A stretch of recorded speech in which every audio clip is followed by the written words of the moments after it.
এরপর প্রশ্ন হলো, অনেক ভিক্ষুক জিকির করতে করতে ভিক্ষা চেয়ে থাকেন, এই কাজটা ইসলামের দৃষ্টিতে জায়েজ আছে কিনা?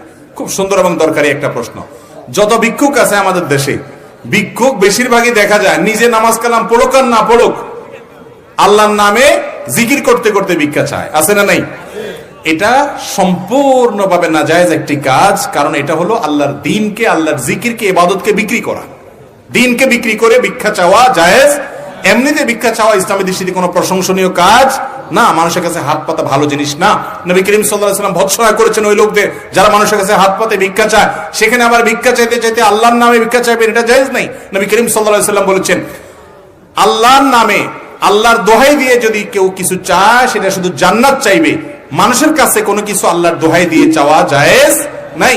অন্য এক হাদিসে আসছে নবী করিম সাল্লাল্লাহু আলাইহি ওয়াসাল্লাম বলেছেন, আল্লাহর অভিশাপ, আল্লাহর লানত নাজিল হয় ওই ব্যক্তির উপরে যে